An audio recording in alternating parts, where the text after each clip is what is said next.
Vamos lá, vamos fazer nossa oração inicial.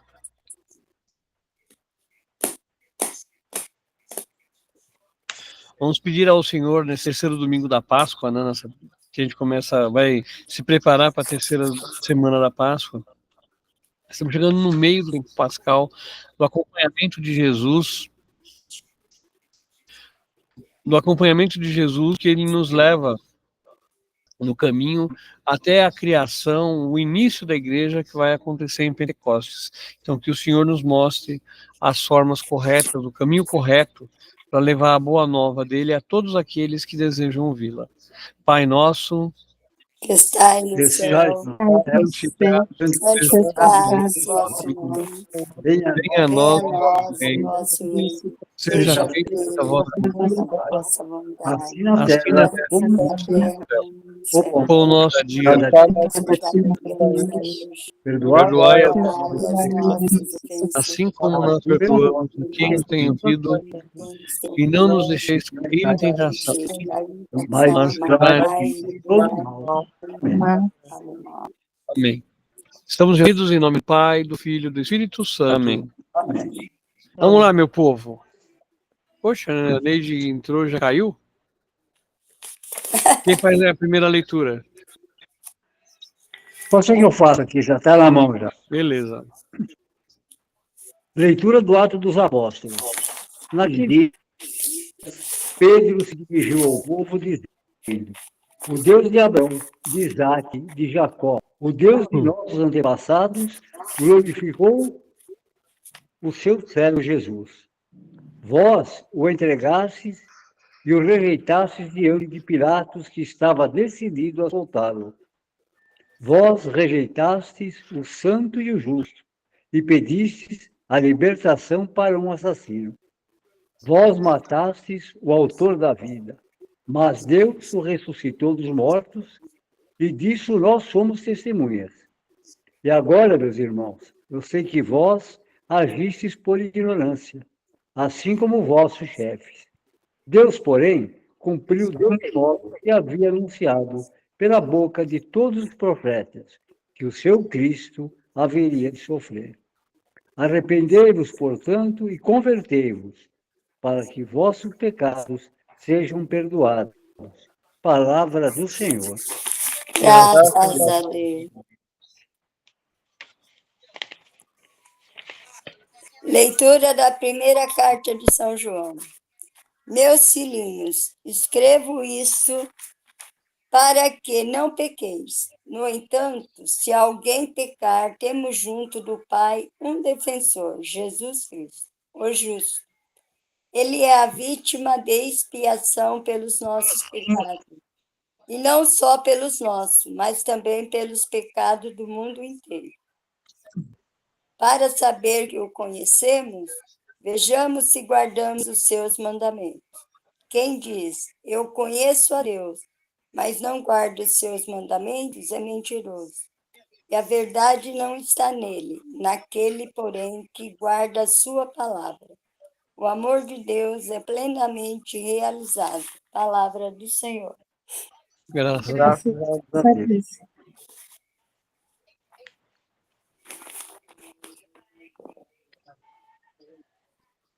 Proclamação do Evangelho de Jesus Cristo segundo São Lucas. Glória a vós, Senhor. Naquele tempo, os 2 discípulos contaram o que tinha acontecido no caminho e como tinham reconhecido Jesus a partir do pão. Ainda estavam falando quando o próprio Jesus apareceu no meio deles e lhes disse: a paz esteja convosco. Eles ficaram assustados e cheios de medo, pensando que estavam vendo um fantasma. Mas Jesus disse: por que estáis preocupados e por que tendes dúvidas do coração? Vede minhas mãos e meus pés. Sou eu mesmo. Tocai em mim e vede. Um fantasma não tem carne nem ossos. Como estáis vendo, eu os tenho. E dizendo isso, Jesus mostrou-lhe as mãos e os pés. Mas eles ainda não podiam acreditar, porque estavam muito alegres e surpresos. Então Jesus disse: tendes aqui alguma coisa para comer? Deram-lhe um pedaço de peixe assado, e ele tomou e comeu diante deles. Depois disse-lhes: Não são estas as coisas que vos falei quando eu ainda estava convosco?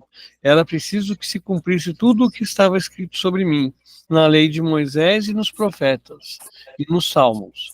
Então Jesus abriu a inteligência dos discípulos para entenderem as Escrituras, e lhes disse: Assim está escrito: o Cristo sofrerá e ressuscitará dos mortos no terceiro dia, e o seu nome no terceiro dia, e no seu nome serão anunciados a conversão e o perdão dos pecados a todas as nações, começando por Jerusalém. Vós sereis testemunha disso tudo, de tudo isso. Palavra da salvação. Glória a vós, Senhor. Glória a vós, Senhor.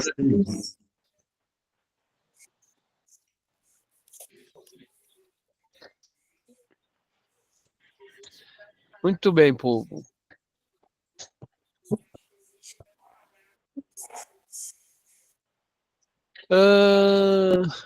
O Elson está com dor de garganta, não vai conseguir participar da liturgia. Então ele mandou avisar o grupo. Eu estou passando um recado para vocês. Sim, Senhor. O que a gente tem aí da primeira leitura? Quais são as chaves dessa primeira leitura?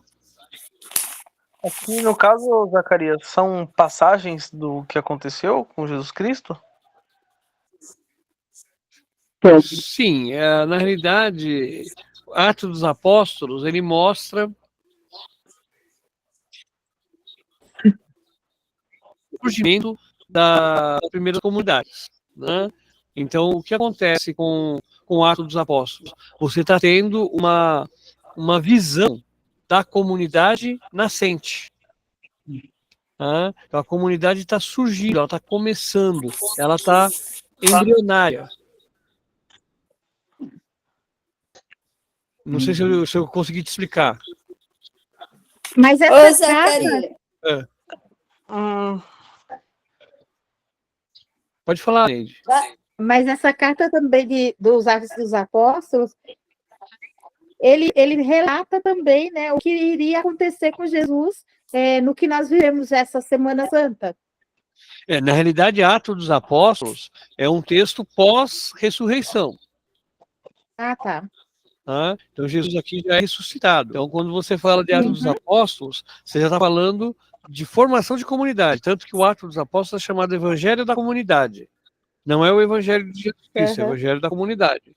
Ele é uma segunda parte do Evangelho de Lucas. Então, na primeira parte, ou no primeiro livro, como o próprio Lucas coloca em Atos 1, ele fala assim: no meu primeiro livro, ó Teófilo, te relato os fatos da vida de Jesus Cristo. Esse segundo livro, ele relata a história da comunidade, como a comunidade vai surgindo e caminhando. A Nilzete? Deixa eu ver se tá aqui. Oi, Agora eu entendi, gatinho, Zacarias. tudo bem? Mas então é isso mesmo, depois, né? Oi, meu amor, tudo bem? Eu tô de Boa noite para vocês dois, viu? Oi, Ei, Sara, Sag, deixa eu boa noite, quiser. criança. Olha lá, mas boa noite pra todo Boa mundo. noite, Lívia. Boa noite. Boa noite. Tá bom. Boa noite pra todo mundo. Tchau, tchau. A minha creche. Ô, Então vamos lá. Zacarias, Pronto. pode falar? Pode. Olha aqui, quando ele fala que vós rejeitaste o santo e o justo, e pediste a libertação para um assassino. Mataste o autor da vida, mas Deus o ressuscitou dos mortos. Seria, ele foi rejeitado, como que é a pedra rejeitada que se tornou a pedra angular, seria? É a transcrição do mesmo texto, né? Só que Jesus coloca a pedra que os pedreiros rejeitaram se tornará a pedra angular. Aqui ele faz a mesma comparação, só que aí já na visão petrina, já não é Jesus que está falando, mas Pedro que está falando. Não, sim, então, mas não seria a mesma coisa, porque... Sim, é a mesma coisa. Ah, tá, porque que seria, ele foi rejeitado, mas depois se torna a pedra angular. A pedra angular. Isto. Então aqui você tem aquele que foi rejeitado pela sociedade se torna o centro da sociedade. Que depois da ressurreição.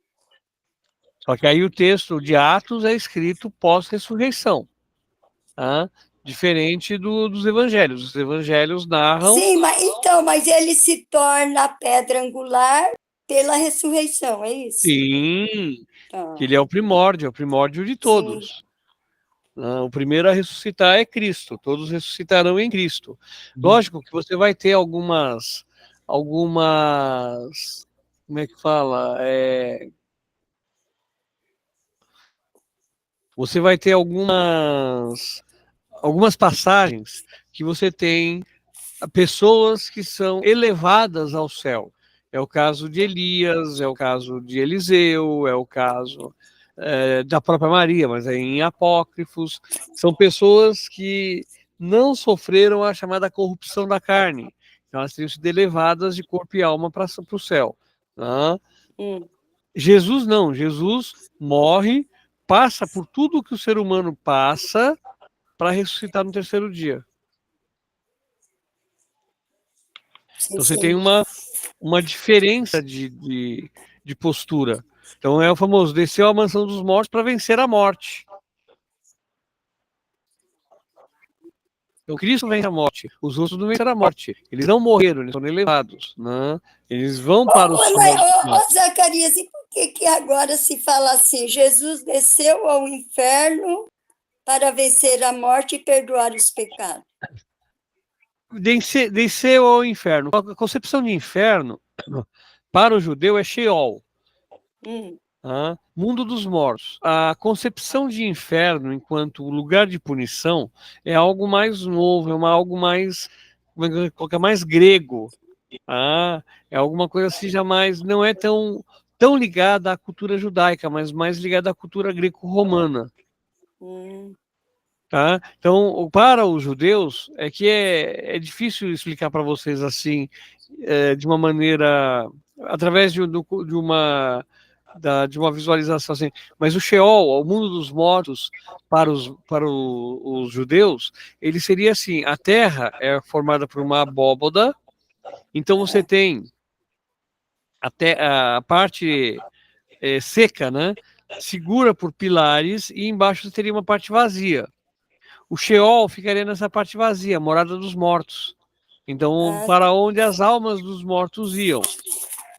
Os gregos também têm essa visão, tanto que Hades é o senhor dos mortos. Ele cuidaria do Sheol, ele cuidaria do tempo da área dos mortos. E você teria, então, a separação do mundo dos mortos do mundo dos vivos. Então, os mortos migram para baixo e os vivos ficam em cima. O que depois a gente passa a ter? A gente passa a ter uma visão de mundo dos mortos punitiva. Então, aqueles que são bons, que vão receber as graças de Deus, vão para o céu, ou seja, vão para a área destinada aos justos. E aqueles que não alcançaram isto vão para o mundo dos mortos. Uma das visões disso a gente vai ter na parábola de Lázaro e o rico. Enquanto Lázaro estava ao lado de Abraão, ao lado de Deus, o rico estava com os sofrimentos no inferno. O finado Ademir, ele fazia uma comparação muito interessante sobre o inferno. O que é o inferno? O inferno somos nós mesmos.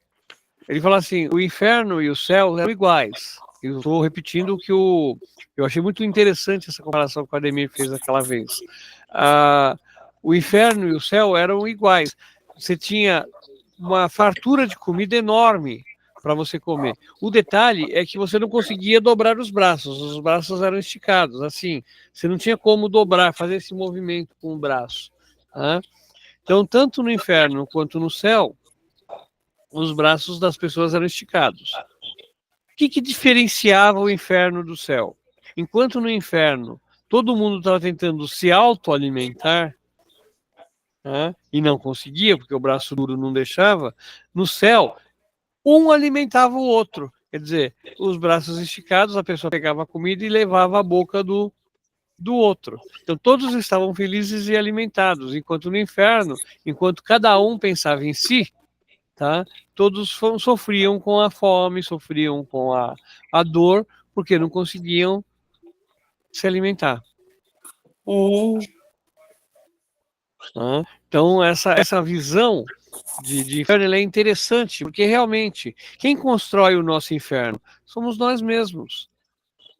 Nós construímos o nosso inferno, nós construímos a nossa dificuldade, nós construímos a nossa vida de maneira a ser punida, tá? Ou punitiva, tá? Coisa que nós teríamos a oportunidade de viver sem essa punição. Sim, muito bem. Tá? Mas voltando para a primeira leitura, o que tem de mais importante aí? De onde vem essa leitura? Atos dos Apóstolos. Quem escreve Atos dos Apóstolos? Ô, Oi, Zacarias, pode falar, Matheus.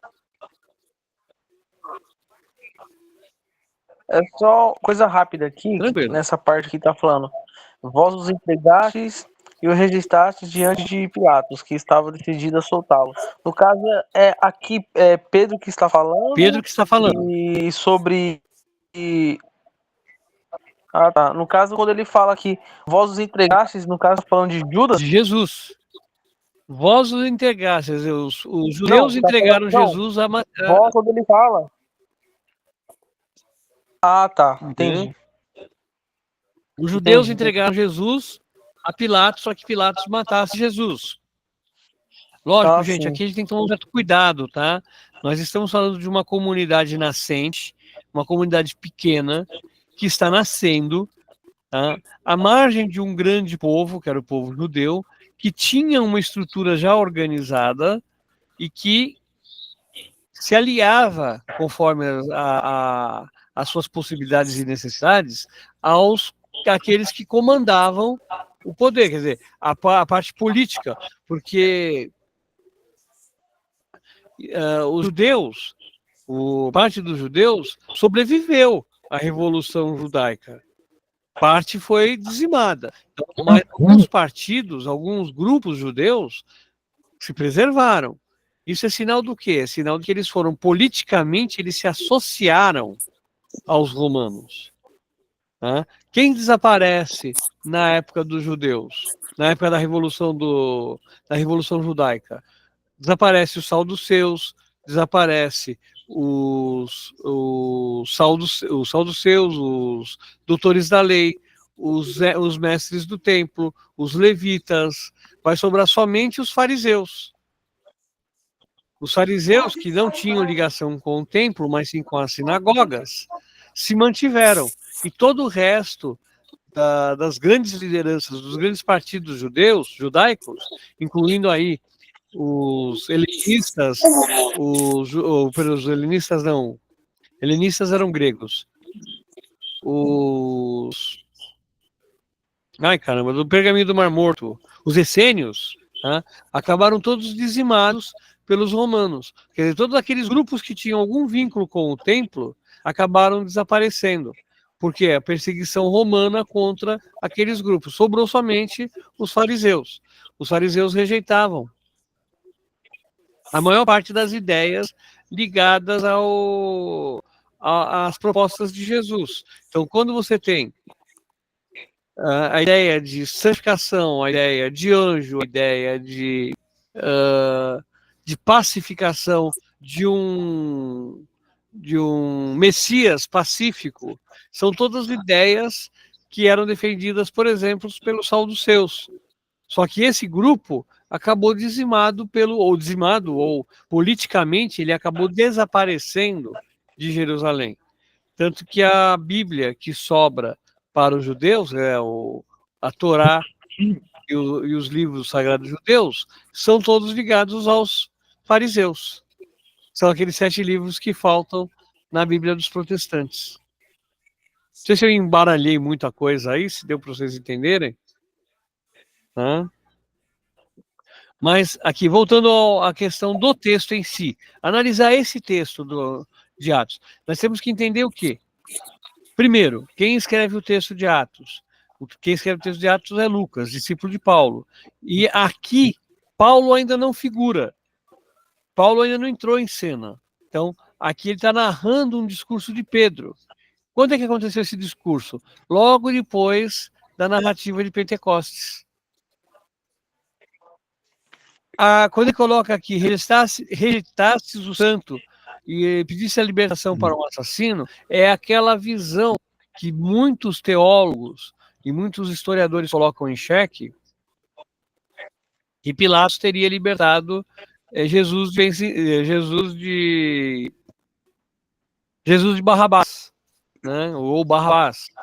Então, existem controvérsias se realmente existia essa tradição, e o mais provável é que não existisse, porque o judeu, para que o governador romano ia soltar um prisioneiro, ainda mais um que tinha matado um soldado romano?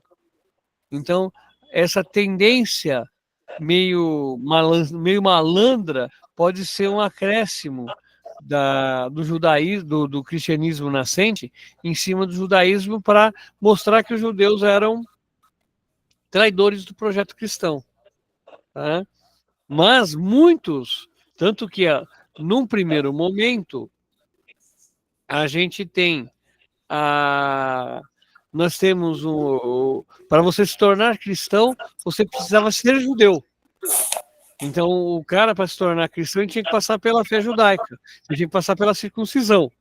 Senão ele não poderia ser considerado cristão. Tá? E aí você vai ter mais para frente um pouquinho, também em Atos, a discussão entre Paulo e Pedro, discussão assim positiva, né? Onde Pedro e Paulo concordam que para você ser cristão, você não precisava ser judeu. Você precisava acreditar em Cristo, aceitar Cristo como Senhor. Então aí você tem o nascimento do cristianismo como nós o conhecemos hoje. O batismo pela água e não pelo sangue, não com a carne. Tá? O batismo judaico é um batismo de carne e sangue. É um sacrifício de carne e sangue, onde você tem a circuncisão no menino no 8º dia.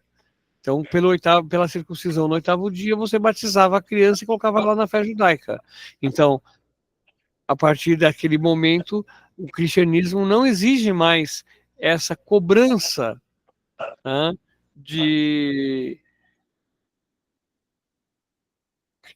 essa cobrança de que o cristão seja judeu. Ele não precisa mais passar pela circuncisão para se tornar judeu.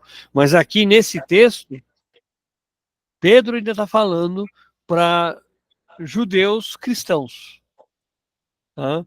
Então, aqui você vai ter toda essa proposta de que o Jesus vem para perdoar os pecados, mas, a princípio, perdoar os pecados daqueles que abraçaram a fé judaica.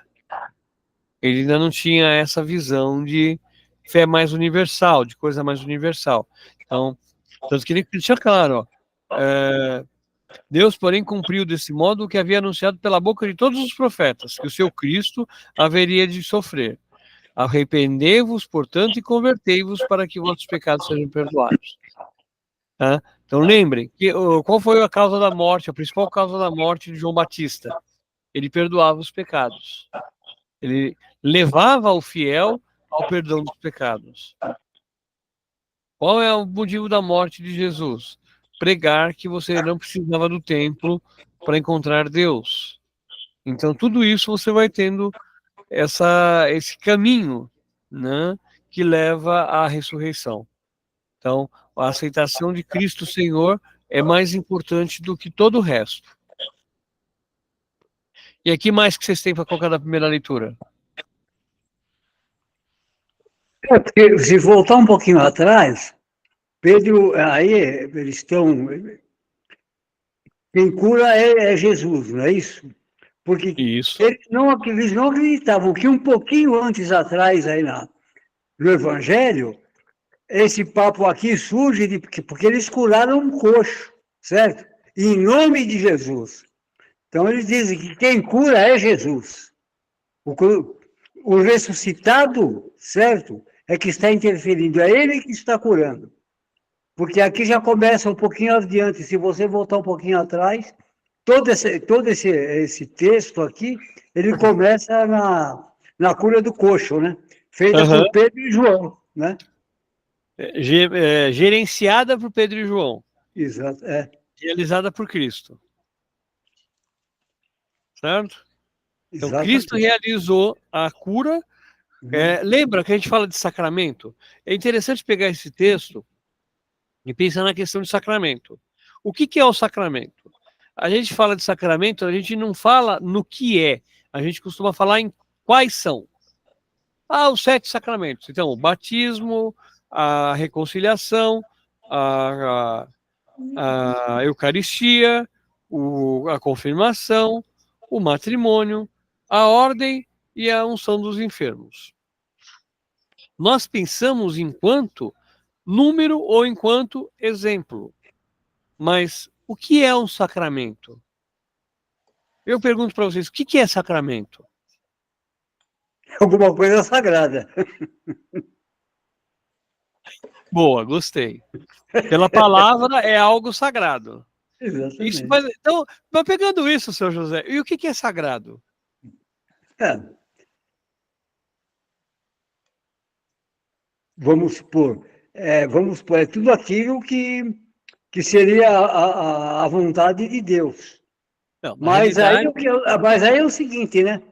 Que muita coisa sagrada foi feita pelos homens, não como uma coisa de Deus, e sim como uma lei, certo? tá. Então vamos pensar um pouquinho. O que é sagrado? Quem aí dá um exemplo de sagrado? Quem coloca algo como sagrado? O que vocês acham que é sagrado? O que é ser sagrado? Eu sei que pensar dói, mas vamos pensar um pouquinho.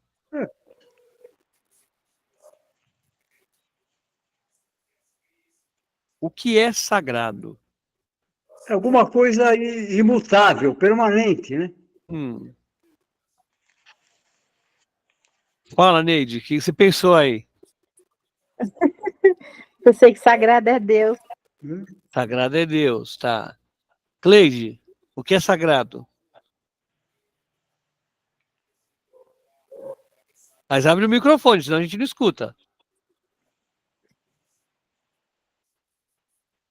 Alguma coisa que se assemelha a Deus.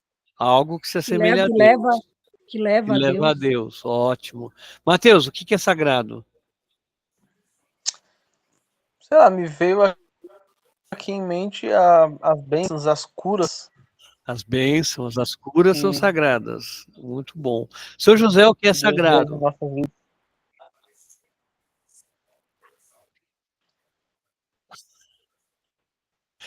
Compliquei o seu José agora.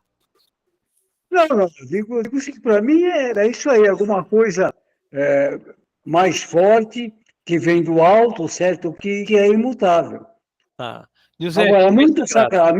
muitos sacramentos que existem, eles foram adicionados pelo homem, pela Aham, sequência da igreja, certo. e não pelo primórdio, pelo inicial. Certo. José, o que é sagrado? Ô, Zacarias, sagrado, existe o sagrado divino e o sagrado que não é divino? Porque a gente costuma falar, Não. peraí, para mim é É. sagrado fazer tal coisa. É sagrado ter isso na Tá. minha mesa. Agora, o sagrado que vem do céu, É. como o alimento, a Eucaristia é sagrado para nós. Tá. Então vamos lá, vamos entender primeiro o que é sagrado. Primeiro, para entender o que é sagrado, tem que ter uma outra palavrinha. Consagrado.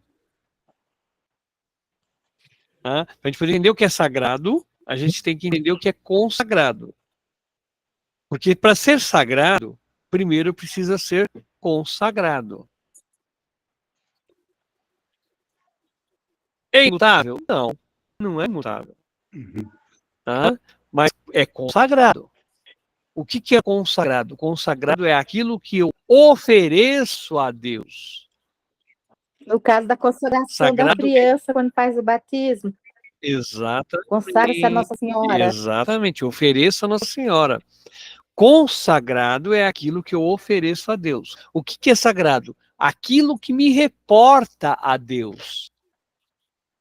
Então, é sagrado aquilo que me reporta a Deus. O sacramento, como o São José colocou, é sagrado. Ele me reporta a Deus. Mas se ele me reporta a Deus,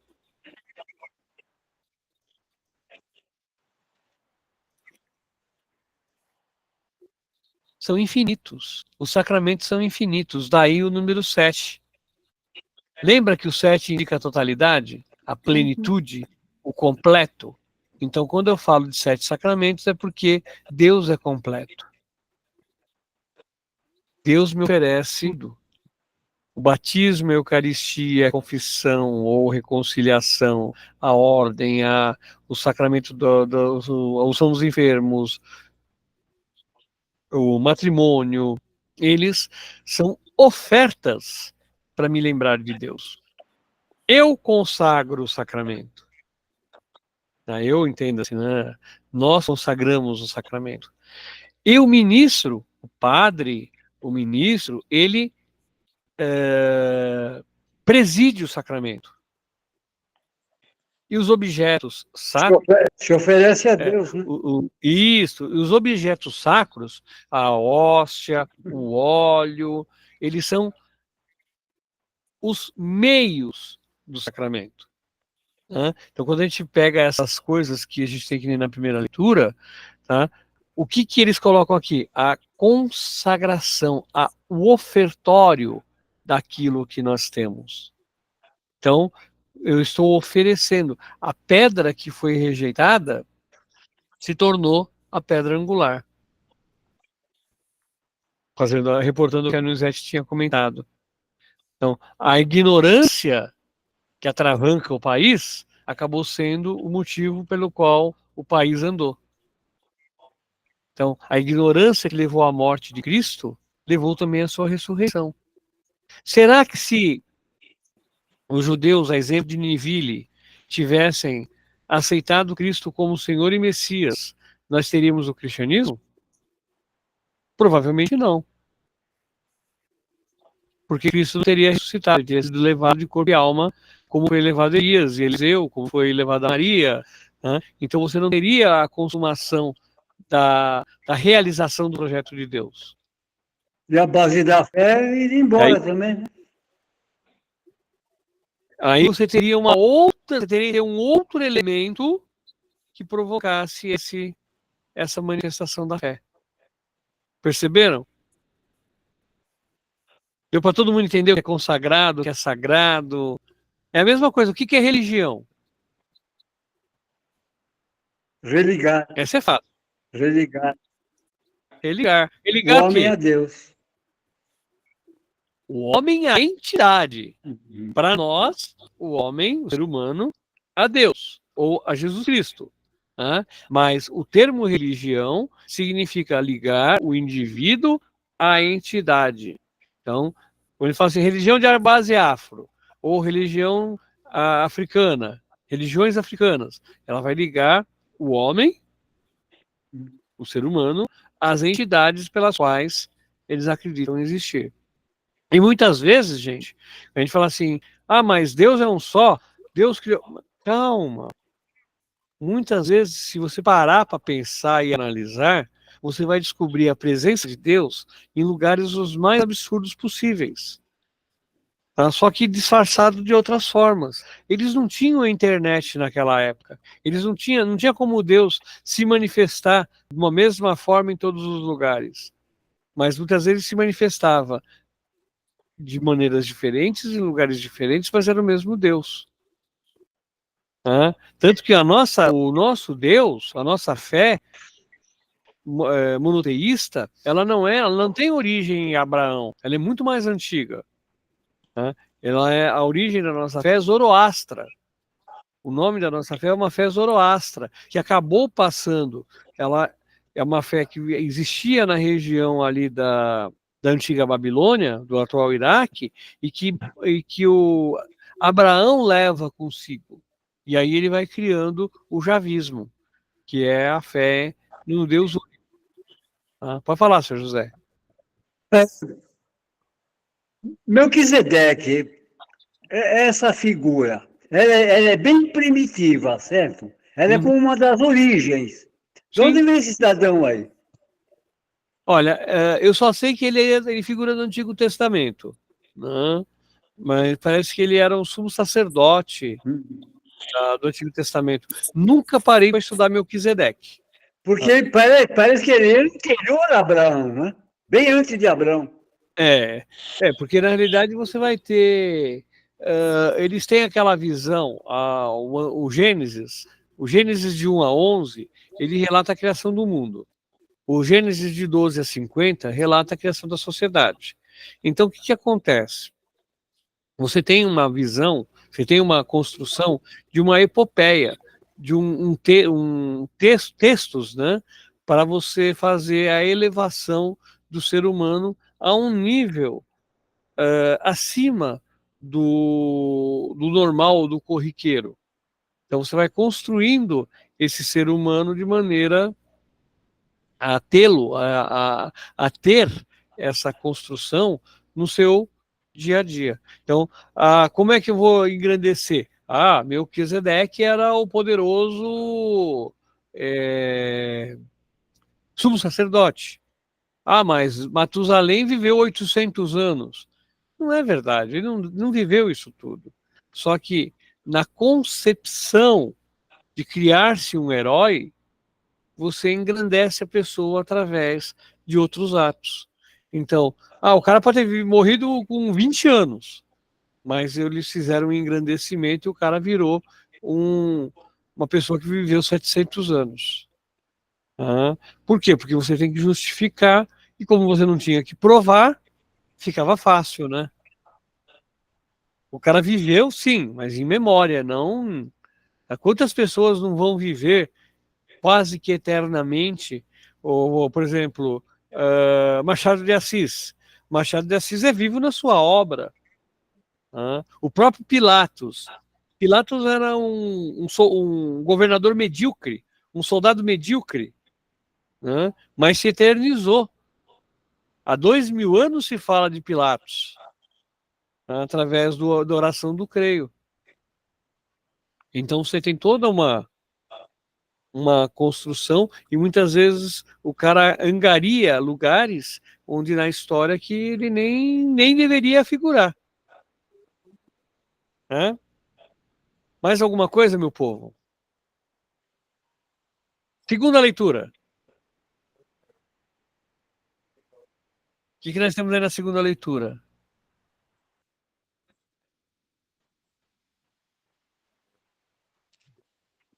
Calma, um só de cada vez, senão vai virar confusão. A primeira carta, aqui eu fiz um comentário, na hora que eu fui pesquisar. A primeira carta de São João dirigida à comunidade cristã era da Ásia Menor, né? E lá tinha um povo com uma doutrina gnóstica, que defendia a tese de que o homem se salva graças ao conhecimento religioso e uma relação pessoal com Deus. Não viu necessidade da prática do bem com a prática do amor ao próximo. Conhecer a Deus é o reconhecimento, agora é a nossa realidade, né? O nosso pensamento.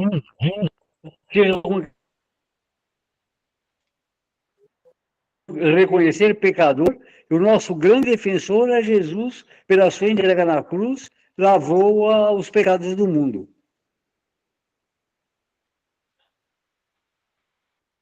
Tá vendo? Aluno aplicado.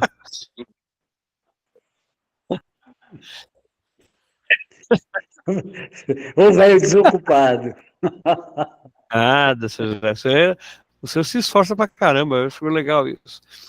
Eu acho interessante a gente olhar o Evangelho de João, perdão, a leitura das cartas de João, e pensar naquilo, a primeira coisa que vem na cabeça da gente quando a gente fala de João.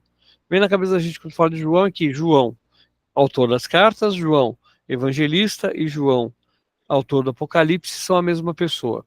Nós temos que tomar um certo cuidado com essa história. Tá? Os estilos de texto são muito diferentes. As cartas até se aproximam bastante do Evangelho, mas não se aproximam em nada do Apocalipse de São João. Tá? Então, é o primeiro ponto que a gente tem que tomar cuidado. Segundo ponto, embora o senhor José colocou bem, ele escreve para comunidades da Ásia Menor, mesmo as comunidades que recebem as cartas do Apocalipse e recebem o livro do Apocalipse. Mas João aqui, ele está mostrando um caminho.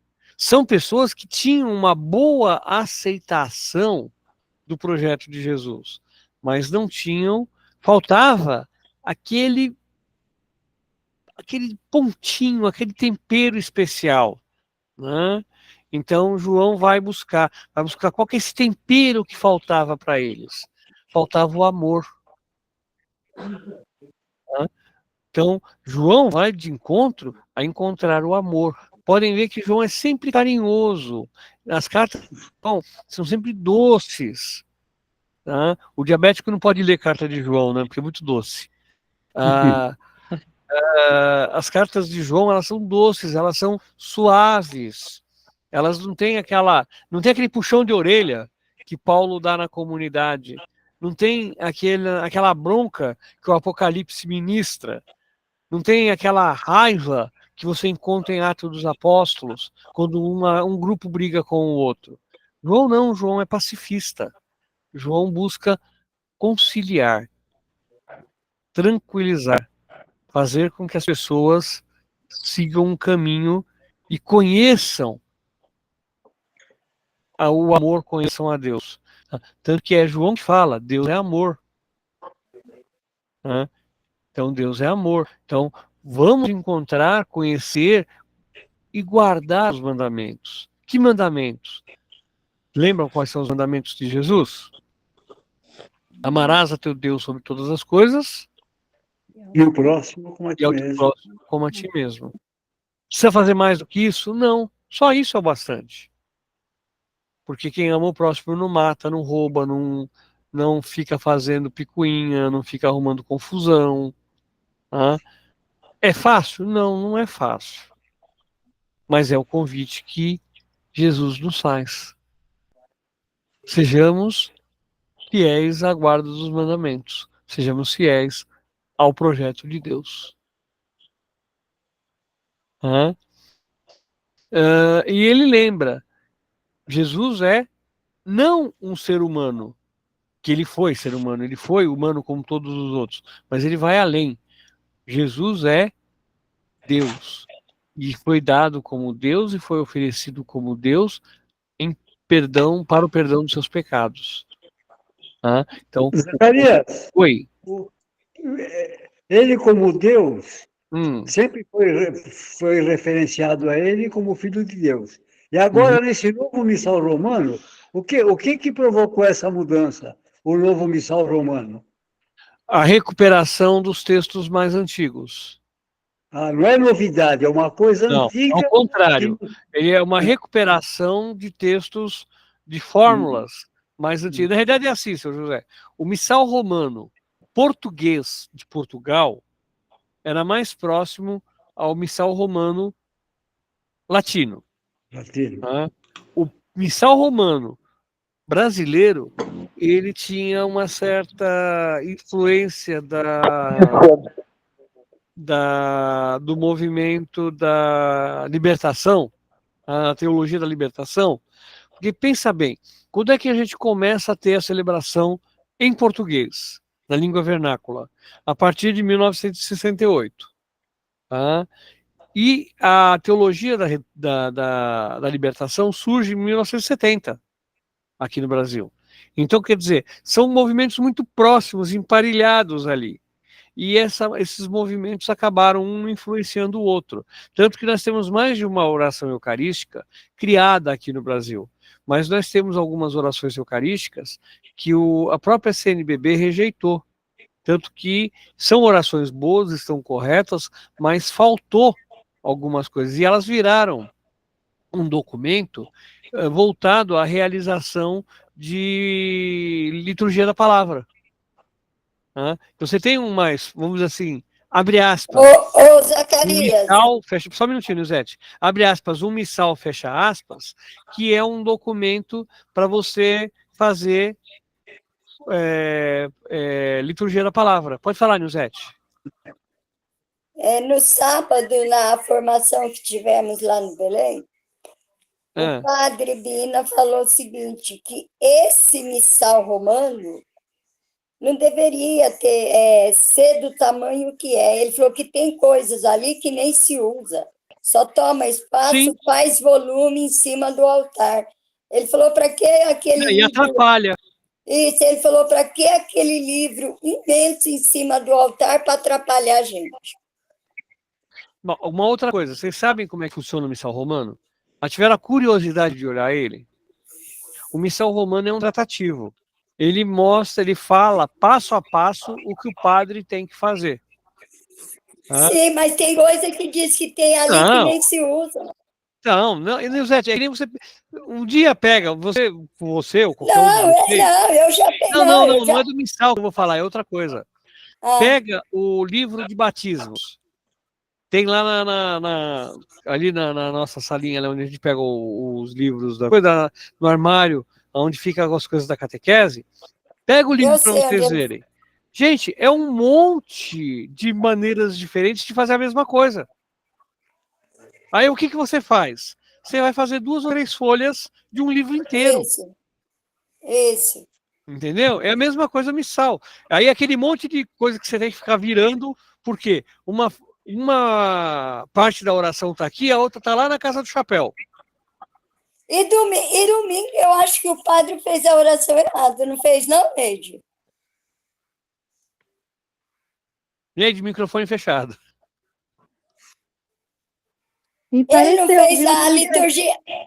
A liturgia teve lá 2 orações que ele fez, a não ser que estava trocada, mas ele fez errado. Porque eles viraram a página, desviraram, fez errado. Depois ele achou a página e continuou. Ele e a Bíblia. Então, mas isso acontece. Agora, tá errado? Não é que esteja errado, porque as orações elas são sequenciadas. Tá? Ela foi uma oração descontinuada. Tá? Não dá nem para falar que estava errado, mas era uma oração descontinuada. Mas nada impede. Lembra que uma vez eu falei para você, Nilzete, que a gente faria as leituras da primeira Eucaristia, não da Bíblia, não do missal, mas de uma pasta, e que isso era permitido? A mesma coisa pode ser feito também com o missal. O padre poderia ter uma coletânea com as orações, como muitas vezes alguns padres nem usam o missal, eles usam a liturgia diária, usam um outro livro de referencial. Por quê? Porque já está na sequência, ele não tem que ficar mudando de página. Tá? Então, o missal ele é uma ferramenta, ele é um instrumental, mas ele não é, voltando àquela questão do sacramento, ele não é o sacramento, ele é um instrumental para você realizar o sacramento. Tocando, meu povo. Mais alguma coisa da segunda leitura?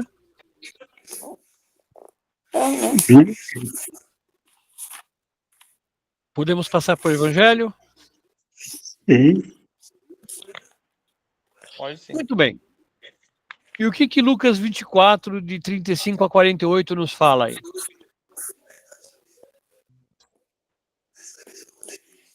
Eu queria fazer uma pergunta. Pergunte. O senhor José responde. Pode ser, que o seu José era muito esperto. Não, é assim, os discípulos não reconheciam Jesus porque Jesus ressuscitado, o corpo era diferente, tomou uma forma diferente. Vamos dar uma de Jack Stripador e vamos pensar um pouquinho. Vamos por partes. Jesus queria ser identificado? Não. Você já respondeu a sua própria pergunta.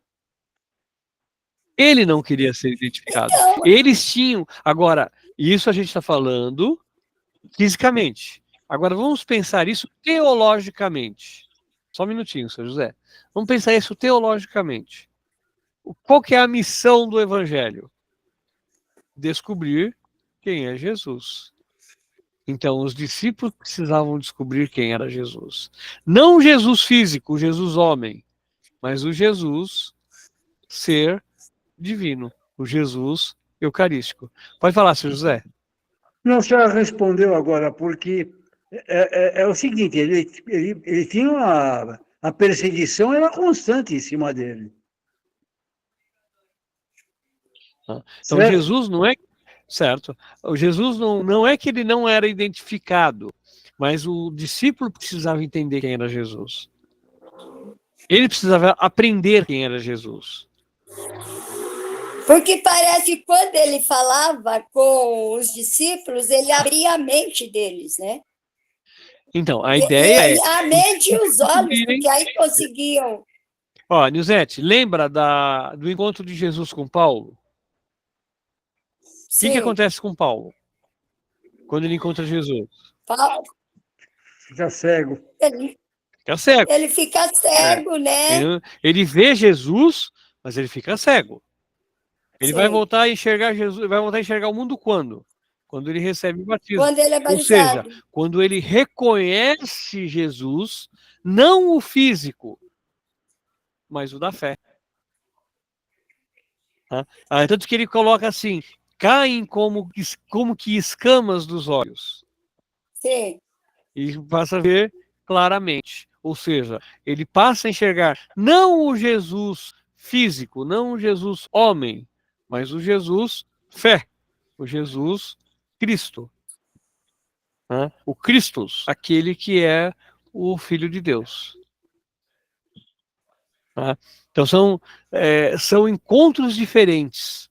Num encontro você encontra a pessoa, no outro encontro você encontra a própria ideia, a própria fé.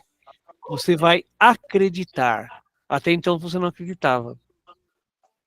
Que é a mesma coisa. Quem é o traidor de Jesus? Essa é fácil. Quem é o grande traidor de Jesus? Pedro. Pedro. Porque rejeitou Jesus 3 vezes. Não é Judas. É Pedro. Pedro rejeita Jesus. Fala, eu não conheço. Tira esse homem daqui. Eu nunca o vi. Sabe? Mas quando é que Pedro vai encontrar essa fé? Não é na ressurreição. Não é no momento que ele afunda na água. De acordo com... Aí, lógico, a gente vai ter que ter uma... Vou pedir para vocês um pouquinho de exercício de imaginação, né? Porque eu vou fazer uma misturada de evangelhos aqui. Então, quando é que Pedro vai encontrar Jesus? Para João, no momento em que Jesus fala para Pedro 3 vezes, vai e apacenta meu povo. Mas e para Lucas? Pedro só vai encontrar Jesus lá em Atos 10. Quando ele compreende que Jesus não é para os judeus, mas Jesus é para todos. Lá em Atos 10, quando ele desmaia no terraço, é que ele vai entender o projeto de Jesus. Só ali que ele vai compreender Jesus. E aqui, quem são os discípulos? Qual que é a história desses dois caras aqui, ó? Os dois discípulos contaram o que tinha acontecido. O que eles contaram? Os de Emaús, São os discípulos de Emaús. contaram que viram Jesus, certo? E o que eles estavam fazendo? O que eles estavam fazendo? Dando as costas para o projeto de Jesus. Rejeitando Jesus. Rejeitando o projeto. E aí encontram Jesus, Jesus caminha com eles, eles vão encontrar, vão visualizar, vão perceber Jesus no partir do pão. Na hora que ele parte o pão, eles enxergam Jesus. Por quê? Porque eles enxergam a fé. No partilhar do pão, eles enxergaram a fé. Mas eles tiveram o primeiro momento de conversão. Por quê? Porque eles falaram, você não vai embora sozinho, você vai ficar conosco. Nós vamos te dar guarida, nós vamos te dar proteção, nós vamos te ajudar. Então eles estavam dispostos a abrir o coração, mas faltava o estalo, que vai acontecer no momento da partilha do pão. E aí eles voltam correndo.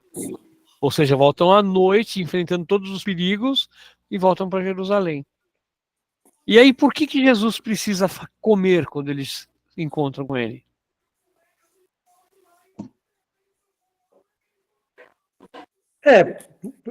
Porque aqui até eu pus assim, né? Jesus não é um fantasma, certo? É o ressuscitado que não é fruto de imaginação. É o Jesus que esteve na ceia no meio deles. Repete a ceia quando parte o pão, certo? Ele está comendo novamente com eles. Então, aqui, na realidade, Jesus está provando a sua própria humanidade. Provando que ele é 100% homem e 100% Deus. Faria diferença... Fala, Nuzete. Não, como disse o padre domingo, né? Ele falou, Jesus é sábado. Jesus era muito comelão. Ele falou, ele só comia. Todo lugar que ia, ele queria comer. Na realidade, ele também bebia. Então, ele falou, Jesus era italiano, era comelão. Nossa, foi uma formação sobre a Eucaristia, mas você precisa ver. Então, mas olha, pensa bem, gente. A gente coloca tanto, isso eu vou fazer uma crítica, né, à nossa própria fé. Nós valorizamos tanto a morte de Cristo, nós damos tanto foco no sofrimento de Cristo, e a gente esquece que Cristo, na maior parte do tempo, como a Nilzete acabou de falar, ele está comendo, festejando, celebrando, tá, com alegria. Tá? É o vinho novo, é o partir do pão, é o comer o peixe, tá? Aí ele ainda falou, gente, quando a gente comunga, você não vai agradecer ajoelhado. A gente tem que agradecer de uma maneira confortável, porque eu estou me deliciando. Qual é a melhor maneira para fazer degustação? É sentado. Você não tem que ficar ajoelhado. Eu falei, bom, eu já sento há muitos anos que eu não ajoelho para agradecer. Ele falou, não se deve agradecer ajoelhado, é sentado. Você Então, tem que lembrar de como era Jesus. E outra é sentar e comer, é mastigar, deliciar. então tanto que a Eucaristia ela não era como o nosso modelo, né? A Eucaristia ela era uma partilha de pão e de alimentos, Eu mesmo. tá? Com vários alimentos. Ah, Zacarias, e ele falou que estão se pensando em voltar o pão. Voltar o pão, não entendi. A nossa Eucaristia não é a hóstia. Ele falou assim, há pensantes ou pensamentos de retornar a partilhar o pão em vez da hóstia. Ah, tá, entendi. Mas aí o que acontece? O pão que é partilhado na hóstia faz memória a Páscoa judaica, ou seja, pão ázimo, não é? Pão sem fermento. Sim. Ah, e outra coisa, ele falou assim que o correto mesmo, o padre consagrou a hóstia, porque tinha padre, você lembra, acho que o próprio Marcelo dividia, ele quebrava, né, lá, tal, mas alguns pedaços ia para a âmbula para ser distribuído. E mais ninguém faz isso. Ele falou assim, na realidade, tem que dividir, porque aquele é o pão para dividir em todos, pelo menos. E outra, muitas âmbulas em cima do altar não pode, tem que ser um prato grande, esse é o correto, com todas as hóstias e a grande em cima na hora da consagração. Mas não é o que acontece. Mas aí você tem toda uma logística, né, que você precisa atender. Tem coisas que a sociedade forçou, né? Imaginou a Aparecida do Norte, você colocar uma âmbula só com todas as hóstias, precisa pôr um caldeirão. Ô, Zacarias, agora eu te pergunto, esses lugares onde tem uma concentração muito grande de pessoas, como que é feita a consagração para esse povo? Você consagra um grande número de partículas ao mesmo tempo, porque você E todas guarda. que estão, e você vai guardando, né? E todas as que estão sobre o altar, elas são consagradas ao mesmo tempo. Todas as que estão sobre o corporal. Não, sim, mas acontece, ó, tipo Marcelo Rossi. Quantas pessoas tem lá? A consagração é normal. Ali tem o quê? 2 âmbulas e só. Só que antes do bispo terminar, o pessoal já está distribuindo a Não, porque Eucaristia. eles já têm a reserva eucarística.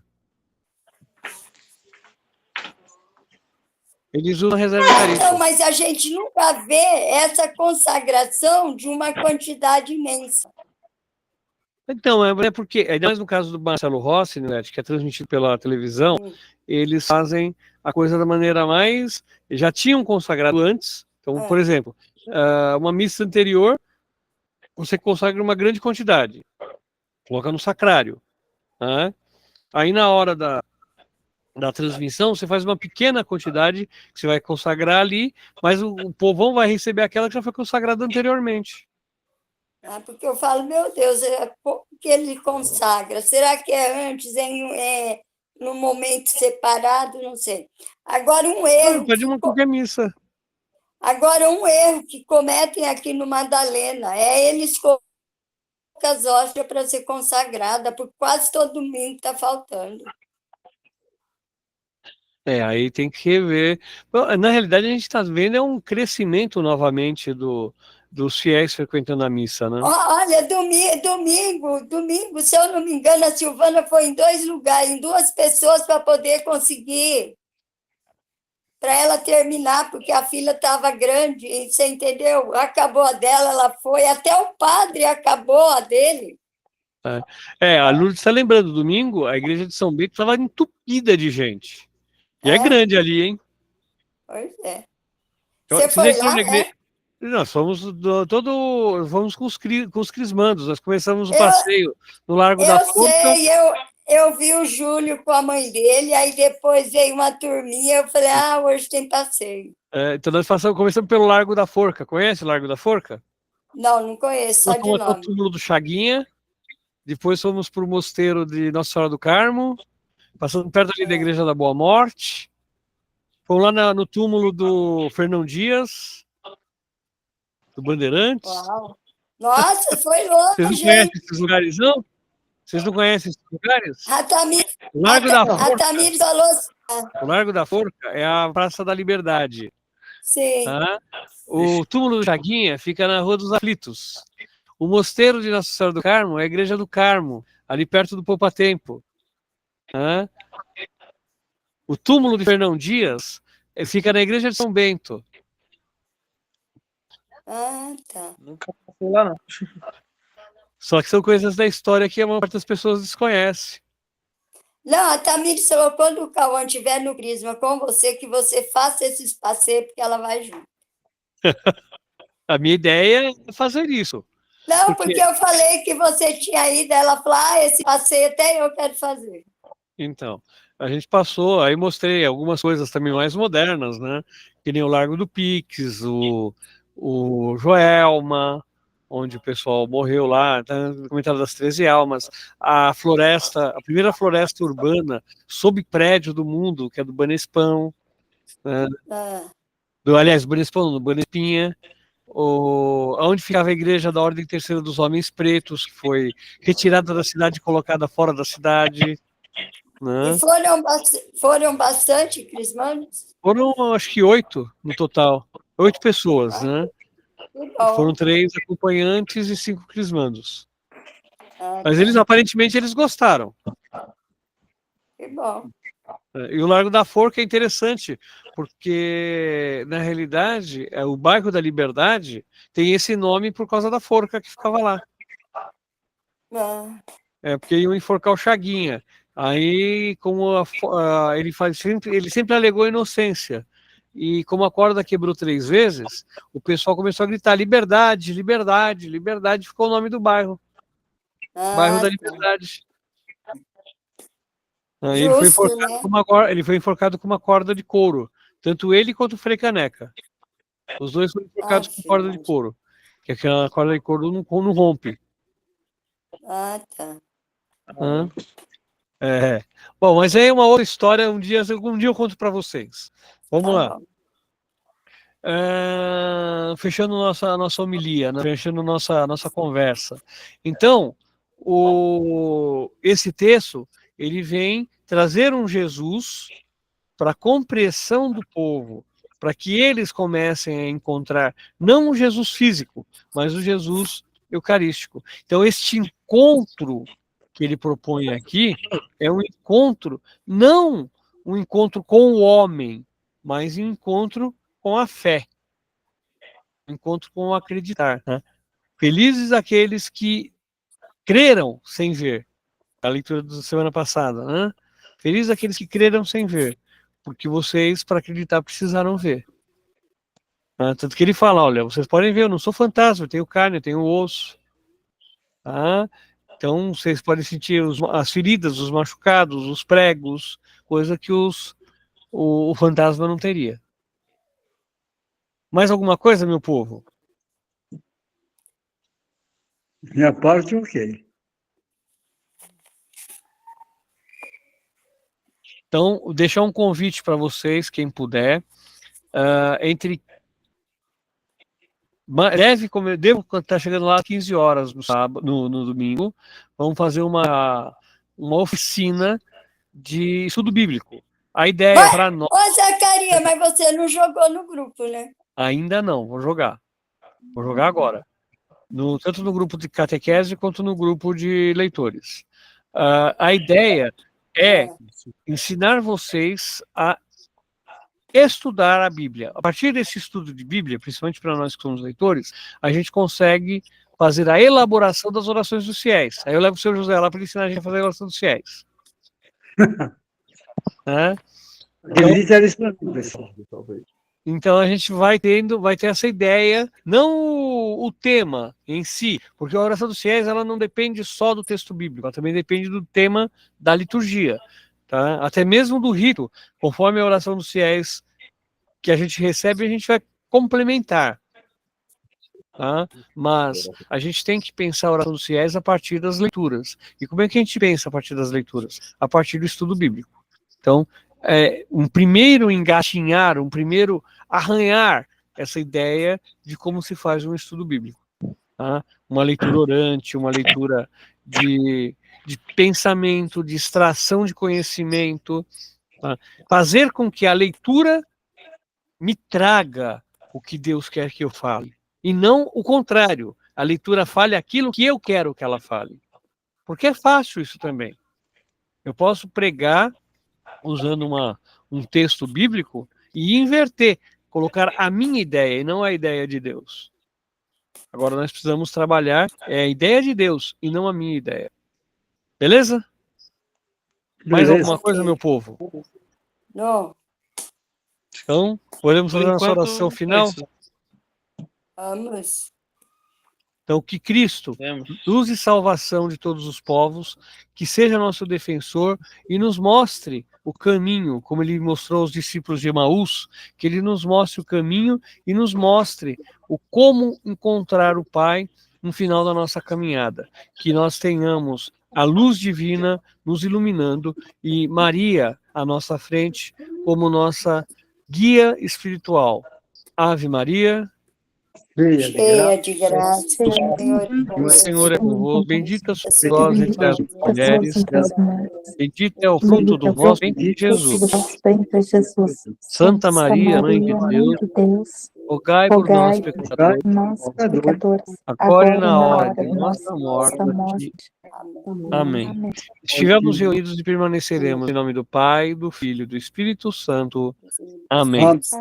Amém. Seu José, quem faz o quê? Não, domingo nós não fazemos nada. Não fazemos nada domingo? Nós estamos de folga? Estamos folgados, estamos de folga. Pode vir aí. Ué, mas vocês não Tem estão... certeza? Não, o senhor está às 6 da tarde. Não? A Nilce falou que está às 6 da tarde, eu não sei. Não. Eu não olhei a escala. Eu acho. Ué, mas ele não... Ué, ô Zacarias, eu Oi, tô Nilce. na quinta, ó, eu tô na quinta, 3, 4 de manhã, Peraí. 5 às 10, 4, 1 às 5. 6. Que domingo que é o próximo? É o segundo? Oi? 14. No outro? segundo É domingo. o segundo domingo? Então tá certo, nós estamos às 18. Às 18, porque eu tô quinta-feira Nós somos agora. às 7 da manhã. 4. O Isso. 4 tá 7, o 5 tá Às 10. às 10 e nós estamos às 18. Exatamente. Eu vou naquela Às 7. Vê aquela última Eu vou, escalinha que vou você dar fez uma só no saída, grupo viu? 1. Boa Dá noite. uma olhada Boa aí, noite, Boa noite, Zacarias. Suzy. Boa noite. Peraí, seu José, tô procurando a escala aqui. Aquela que você fez pro grupo 1. Tô procurando. Por Oi, favor. tamanho. Pode ser que esteja enganado. Peraí, eu vou pegar a nossa escala. Cadê? Papataio. Cadê? Zacarias, Oi, viu? oi, Matheus. Uma boa noite para vocês. Para você também, bom descanso. Boa noite. Achei. Escala grupo. Com Deus. É dia 14 de abril. Falou. Um abraço, Matheus. Bom descanso. Parar a gravação. Agora abriu. Deixa eu parar a gravação aqui. Peraí. Parar a gravação.